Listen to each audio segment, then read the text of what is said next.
오늘 말씀은 마태복음 26장 36절에서 50절까지의 말씀입니다.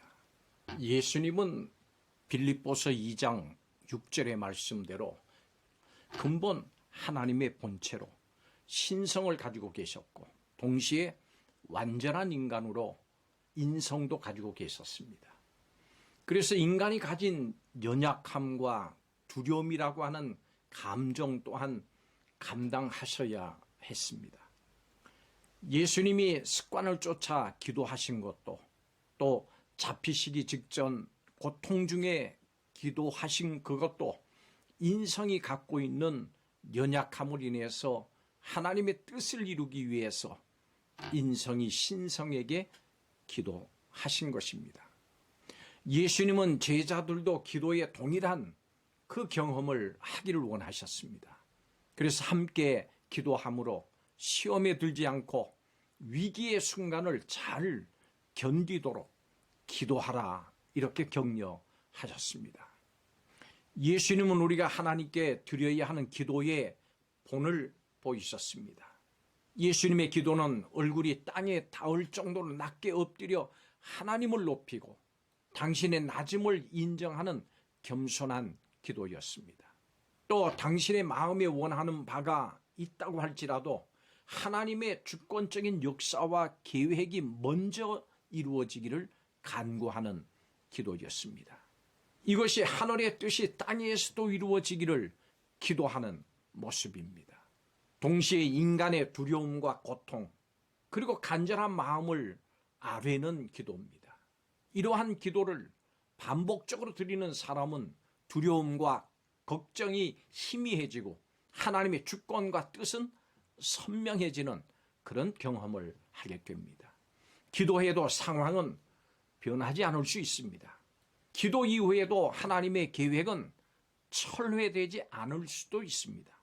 예수님 역시 때가 되니까 당신을 넘겨주려고 하는 제자와 체포하려는 무리를 마주하셨습니다. 그렇지만 예수님은 기도하셨기 때문에 하나님께서 주시는 잔을 마실 준비가 끝난 그런 상태였습니다. 그래서 당신을 파는 자를 친구라고 부르시면서 하나님의 뜻을 받드셨습니다. 예수님은 하나님의 계획을 온전히 이해하셨기 때문에 하나님께서 준비하신 고통의 잔과 인류에게 부어야 할 진노의 잔을 대신 취하셨습니다. 예수님은 하나님이 예비하신 고난과 죽음을 겸손과 순종으로 통과하심으로써 우리에게 생명을 가져다 주셨습니다. 성도 여러분, 예수님은 하나님이시지만 인간의 몸을 입고 이 땅에 오셨습니다. 그렇기 때문에 예수님은 완전한 하나님이시고 또 완전한 인간이십니다. 오늘 말씀에서 예수님의 인간적인 모습이 나타납니다. 예수님은 하나님이 주신 그 사명을 감당하기 위해서 고뇌하면서 몸부림치십니다. 오늘 말씀을 통해서 예수님의 기도와 또 제자들의 모습을 살펴보겠습니다. 첫째로 베드로는 결단을 하고 장담을 했습니다. 예수님의 제자 베드로는 다른 사람은 주를 버릴지라도 나만큼은 결코 버리지 않을 것이라고 아주 자신만만하게 말했습니다. 베드로의 이 고백은 다른 모든 제자들의 고백이기도 합니다. 그런데 예수님은 이에 대한 대답으로 베드로의 실족을 예언하셨습니다. 그가 닭이 울기 전에 3번 예수님을 부인할 것이라고 말씀을 주셨습니다. 예수님은 제자들이 자신을 아직도 정치적인 메시아로 알고 오해하고 있고 고난이 오면 다 자신을 떠날 것을 이미 알고 계셨습니다. 베드로는 초대교회의 지도자가 될 사람입니다. 베드로가 넘어지면 다른 제자들은 말할 것도 없습니다. 베드로에게 찾아온 실패는 우리가 이미 경험한 실패고 또 언젠가 우리가 또다시 부딪힐 실패이기도 합니다.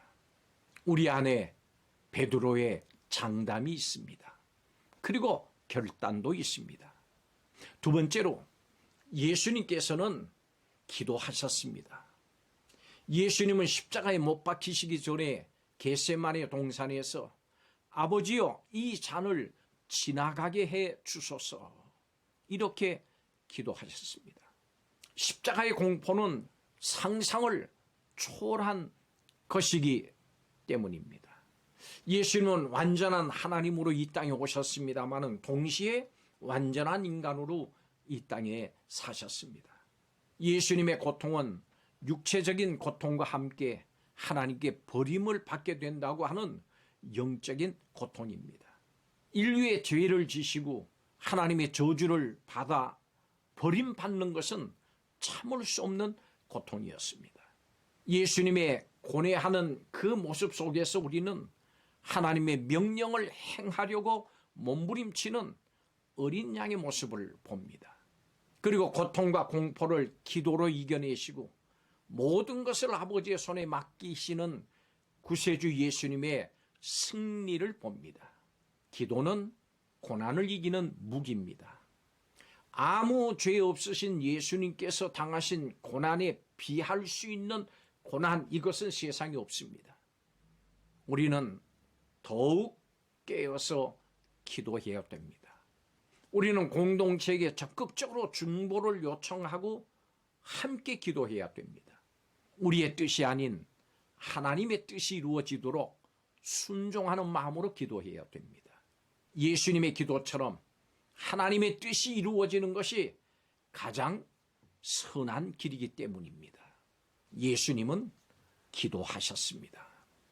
마지막 세 번째로 제자들을 보면 제자들은 연약했습니다. 예수님께서는 기도하신 후에 제자들에게로 가셨습니다.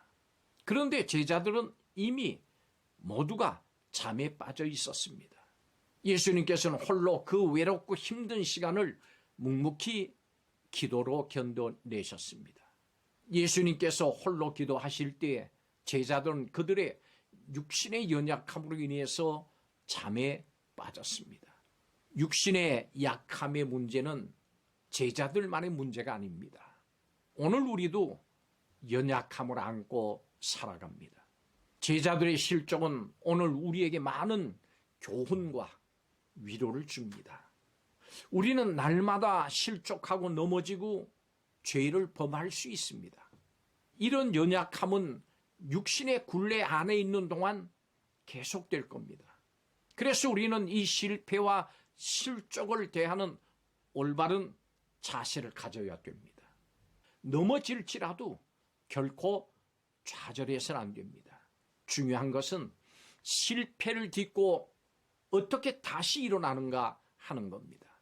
내 자신의 연약함을 인정을 하고 우리 인간의 모든 심정을 아시는 예수님 앞으로 나가는 사람은 예수님께서 힘주셔서 다시 일어날 수 있고 회복할 수 있습니다. 성도 여러분, 예수님의 말씀은 하나도 빗나가지 않았습니다마는 베드로는 자신의 다짐과 장담을 지키지 못했습니다. 말씀에 기초하지 않은 우리 인간의 자기 과신은 오류와 자신을 속이는 결과를 가져올 뿐입니다. 이 땅에 육신으로 오신 예수님께서도 하나님의 뜻에 자신을 맞추기 위해서 고통의 기도를 드리셨습니다. 그리고 기도가 끝난 후에는 지체 없이 순종의 길로 나가셨습니다. 성도 여러분, 우리 모든 인간은 고난을 경험할 수밖에 없습니다. 좌절과 실족을 경험할 때마다 새로운 힘을 주시는 예수님께 나가서 세상을 이기시고 부활하신 예수님의 인도하심으로 다시 일어나 전진해 나가야 합니다. 우리는 좌절하고 낭망하는 사람들이 아니고 믿음으로 승리하는 하나님의 자녀들이기 때문에 그렇습니다. 실패하고 좌절한 그 자리에서 기도하십시오. 우리가 기도할 때 하나님께서는 고난을 이길 넉넉한 힘을 주십니다. 자신의 실패와 좌절, 고통과 낙담의 상태를 상세하게 조목조목 하나님께 아뢰십시오. 그리고 구하고 찾고 문을 두드리십시오. 예수님은 십자가를 지시기 전 십자가의 길을 겟세마네 동산에서 기도로 준비하시고 그리고 승리하셨습니다. 우리도 고난을 이겨낸 다음 하나님의 선하심을 찬양하고 감사할 승리의 날이 반드시 이룰 것입니다. 기도하겠습니다. 우리의 죄를 용서하시기 위해서 하나님께 버림받는 고통을 받으시면서도 끝까지 아버지의 뜻을 구하셨던 예수님 앞에 이 시간 엎드립니다. 바쁘고 고단하다는 이유로 기도에 게을리하는 우리를 용서해 주시옵소서. 어떤 순간에도 시험을 이기고 승리하는 성도와 공동체가 되도록 함께 기도하며 서로를 붙들게 하여 주시옵소서. 기도하신 예수님의 본을 받아 기도하는 성도들이 되게 하옵소서. 예수님의 이름으로 기도하옵나이다. 아멘.